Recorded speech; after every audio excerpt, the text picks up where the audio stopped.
Hi everyone! Today we will be discussing Two Kinds. Two Kinds is a novel written by Amy Tan. So let's start with some pieces of information about Amy Tan. Amy Tan is an American writer whose works explore mother-daughter relationships and the Chinese American experience. Her novel, The Joy Luck Club, was adapted into a film in 1993. Sometimes it can be difficult to deal with parents. The expectations they have for their children are often very high, and children don't always want the lives their parents dream for them. Born to Chinese immigrant in the United States, Amy Tan had a busy life childhood. Her parents expected her to achieve great things, while Amy Tan's own dream was to be an artist. She put aside that dream to study and work until she was much older.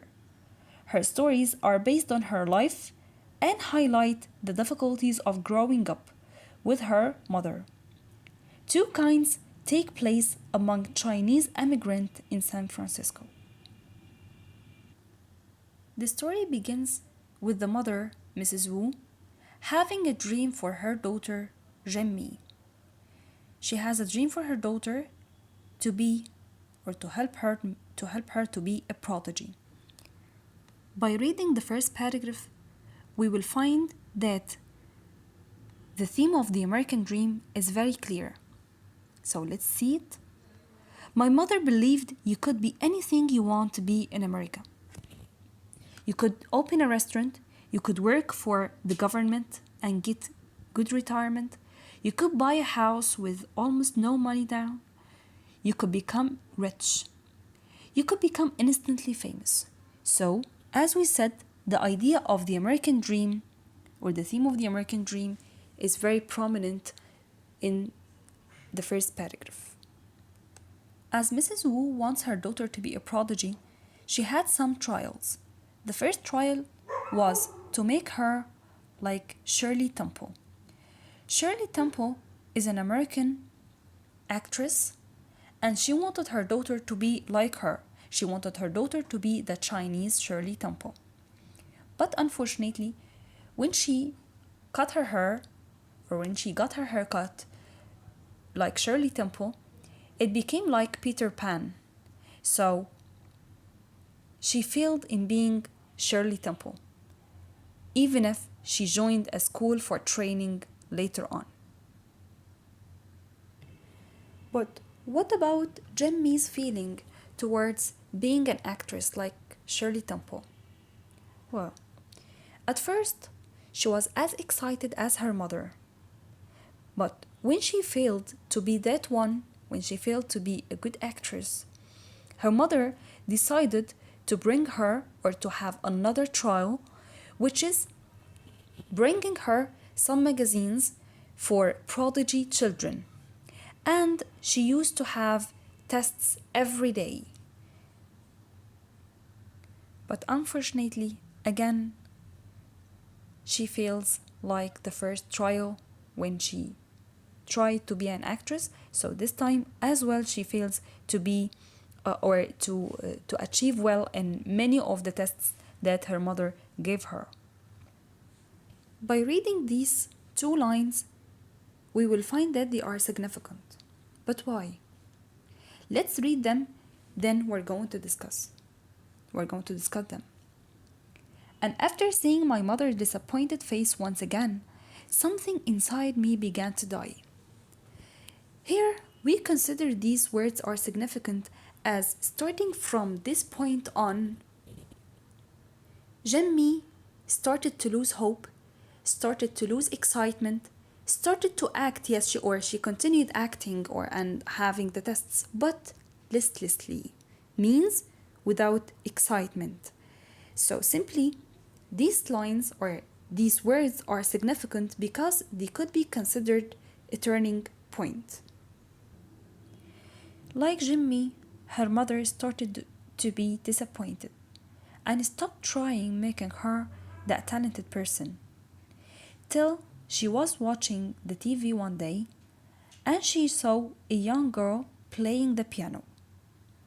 At that time, She came upon the answer: yes, Jimmy will be a piano virtuoso. Mrs. Wu trades house cleaning services for Jimmy's piano lessons from Mr. Chong, an elderly piano teacher who is deaf and whose eyes are too weak to tell when Jimmy is playing the wrong notes. Mr. Chong's efforts are so sincere that Jimmy picks up the basics, but she's so determined not to cooperate that she plays very badly. Let's read this part as it could be significant. In this part, Jimmy shouts at her mother as she thinks that her mother doesn't accept her as she is. Let's read. Why don't you like me the way I am? I am not a genius. I can't play the piano, and even if I could, I wouldn't go on TV if you paid me $1 million. I cried. My mother slapped me. Who asked you be genius? She shouted. Only ask you be your best, for your sake. You think I want you to be genius? Huh, what for? Who asked you? So guys, what could be the theme here? What could be the idea here? Here we have another idea, which is mother-daughter relationship. This part reflects mother-daughter relationship. A few weeks later, Jimmy participates in a talent show in the church hall. All the couples from the Joy Luck Club come to her piano debut. Although she hasn't practiced and doesn't know the music, Jimmy has become to believe that she's indeed a prodigy. Halfway through the song, though, she begins to realize how badly she's playing. The weak applause and her parents' disappointed looks reveal the unmistakable truth. Jimmy isn't a musical prodigy. As a result, Jimmy is shocked when her mother expects her to continue practicing. During the ensuing carol, Jimmy shouts the most hateful thing she can summon. I wish I'd never been born. I wish I were dead, like them. At the mention of the twin daughters in China that she was forced to abandon years ago, Mrs. Wu suddenly retreats and never mentions the piano again. As a result, Jimmy is shocked when her mother offers her the piano at the 30th birthday present. Only after her mother's death, Jimmy could accept the piano. As she's packing her mother's things, she sits down to play the piano for the first time in many years. While playing the piano, she looked at the pieces that she was supposed to play at the talent show. She noticed that the piece on the right side of the page was called Perfectly Contented. On the other side was the piece that she attempted, Pleading Child. She realizes that the two pieces are two parts of the same song. The song symbolically represents Jimmy's life. If only her mother were there, she would tell her what she had learned. So simply we can compare her early childhood or her childhood to the first part or to one of the parts of the song, which is Pleading Child, as she used to fight her mother for years. But after the age of 30s and after her mother's death, she changed, and at that time we can consider her, or we can express about this part or express about this change by comparing it to Perfectly Contented. We've discussed the novel, and now we're going to discuss the targeted words. And the first word that we have is prodigy. Prodigy is a synonym for genius. The opposite is normality. It means a young person with special talents and skills. An example for this could be the high school boy was considered a prodigy when he won the national chess champion. The second word that we have is reproach. Reproach. Reproach means a disapproval or criticism. So it's a synonym for disapproval. Sometimes the meaning could be a synonym, or actually the meaning is a synonym for the word in case it's a single word. The opposite is approval. Approval. An example for this could be he argued the reproached were unfair. Then we have abundance. Abundance. Abundance is a synonym for plenty, and the opposite is lack. It means a large quantity or amount. For example, the country has an abundance of sunflowers. The following word is listlessly. Listlessly. Listlessly means without excitement. It's a synonym for lazily. The opposite is hurriedly. An example for this: I hang out with my family listlessly as I was very sleepy.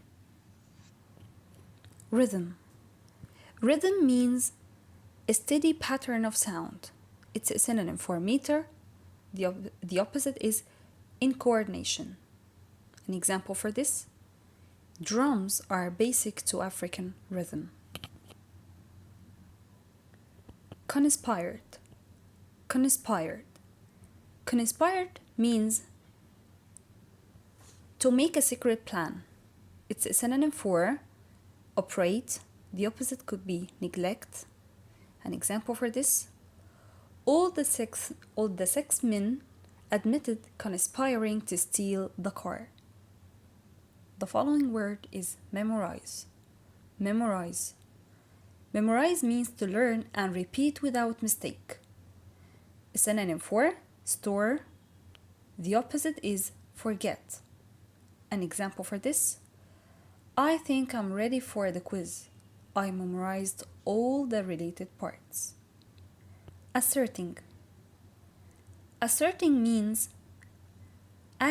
acting in a stubborn or strong-willed way. Synonym for stress and opposite for hide. An example for this: he's speaking up and asserting himself confidently. Inevitable. Inevitable means certain to happen. It's a synonym for sure, opposite for doubtful. An example for this: it was inevitable that there would be job losses. And now we've reached the end of the presentation. We've covered the background information, the themes, and the plot. We've discussed the plot or the events of the story. We've also covered and discussed the targeted vocabulary. Wish you best of luck.